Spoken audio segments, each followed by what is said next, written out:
Roger est parti tout seul. Et ses amis n'ont pas accepté ça. On a tenu à lui rendre un hommage indépendamment donc de ses obsèques. Roger avait des tas d'amis. C'était quelqu'un d'extrêmement généreux et tous les gens qui l'ont côtoyé l'ont apprécié. Donc on a voulu réunir tous ses amis autour de ses œuvres, de son travail d'artiste. Et on a essayé de réunir ici des aquarelles, des huiles, des illustrations, des albums jeunesse qu'il a réalisés pour les éditions Grandir. Voilà, on a voulu, c'est une sorte d'accompagnement artistique et amical pour Roger.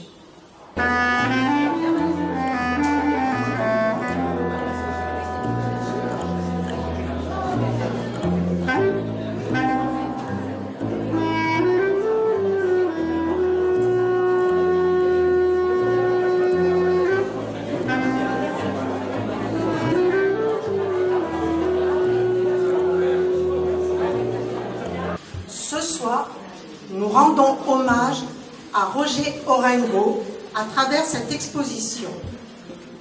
Il est né en 1936 à Nice, décédé le 27 octobre 2018. Il a eu plusieurs vies. Il a été instituteur de 57 à 61, puis une carrière d'ingénieur à IBM et de conseil en entreprise. Il a été impliqué dans la vie associative de la Gaude, avec l'atelier de la Gaude d'une part, avec lequel il a exposé principalement des aquarelles depuis 1985. Il a signé la plupart des affiches des expositions de l'atelier. Et d'autre part avec Encre Bleue, atelier d'écriture créé avec Arlette Zina en 1900.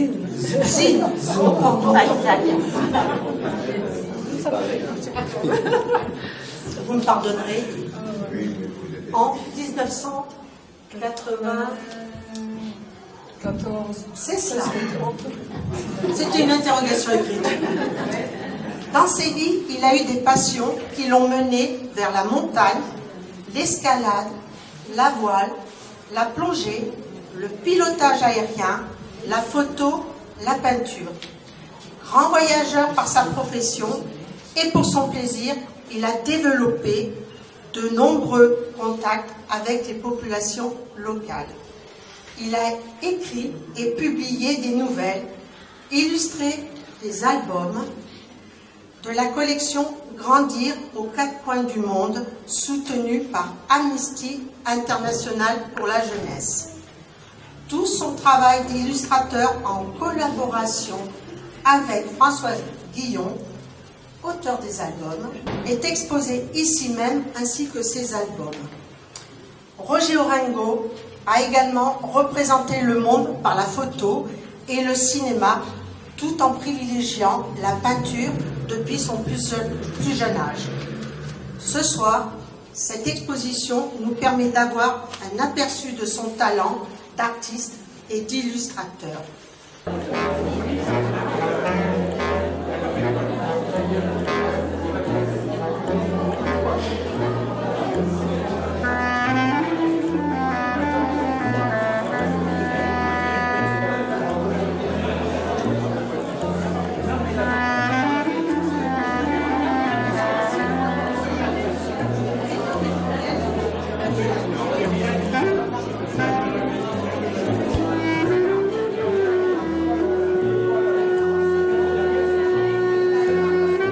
La sœur de Roger, qui évidemment me manque tous les jours. Et bon, on a dit tout ça sur lui, il a tout fait. Je remercie surtout toutes les personnes qui ont pris l'initiative de faire cette belle réunion avec ses amis, mes amis, et et tout ce qu'il aimait de la Gaule. Et voilà. Donc il est quand même toujours avec moi et avec vous. Nous avons Marie-Josée Lecor, et qui a beaucoup compté dans nos ateliers d'écriture, qui vient d'Ardèche spécialement, et puis Madame Masquin qui vient d'Aix-en-Provence, tout simplement au nom de l'amitié. Et donc c'est un bel hommage que vous lui rendez là en étant là ce soir. Et bon, l'émotion est là aussi, alors je passe la parole à ma voisine Françoise. Avec Roger, nous avons travaillé plus de 10 ans ensemble et peu à peu la relation de collaboration, de travail s'est enrichie d'une amitié profonde. Roger, d'ailleurs, vous en êtes la preuve, c'est quelqu'un qui a laissé une marque, c'était quelqu'un d'extrêmement généreux, de drôle aussi. On a travaillé sans jamais se disputer, même quand on a écrit ensemble, ce qui n'était pas forcément évident au départ. Roger, quand il arrivait à la maison, il avait toujours une histoire drôle pour mon mari.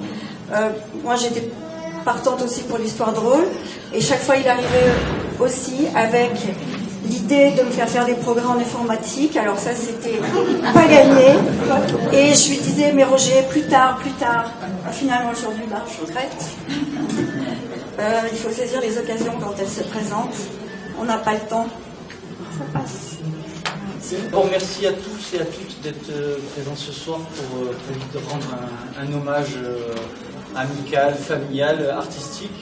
Un petit mot concernant son travail. D'abord, j'ai rencontré Roger il y a une dizaine d'années au travers de l'atelier de la Gaude. À l'époque, il en était le président et il organisait donc des expositions. Je signale que l'atelier de la Gaude vit toujours et ce sera la prochaine exposition de son culturel dont le vernissage aura lieu vendredi prochain. Et c'était un beau clin d'œil de le caler en programmation juste avant l'atelier de la Gaude, quand elles m'ont appelé, Arlette, Déna Sardé, qui était très active dans la mise en place de cette exposition. Évidemment, on allait trouver un créneau pour cet artiste qui a été très actif dans le tissu associatif gaudois et un artiste vraiment aux multiples talents. Vous allez pouvoir un petit échantillon au travers de cette exposition de son travail. Une façon de traiter la lumière extraordinaire dans des aquarelles tout aussi différentes, même si les sujets sont parfois les mêmes. Il a fait énormément de baou. Tous ne sont pas là parce qu'il en a beaucoup vendu pendant sa carrière, mais voilà, un traitement très sensible de la lumière. Et puis des facettes qu'on ne connaissait pas tous, en tout cas moi non, à savoir l'illustration, les pastels, les techniques mixtes avec les collages, dans sa collaboration avec Françoise Guillon et l'illustration des livres, et les huiles derrière moi, dont je ne connaissais pas le travail, un remarquable travail photographique avec des profondeurs et des lumières extraordinaires. Prenez le temps de regarder ça, techniquement il y a une vraie maîtrise de ces sujets-là. Donc voilà un dernier hommage pour cet artiste qui est parti très rapidement, et j'en appelle, si parmi vous connaissez des galeristes ou responsables de salles d'exposition, médiathèques, ce travail doit circuler, il doit vivre.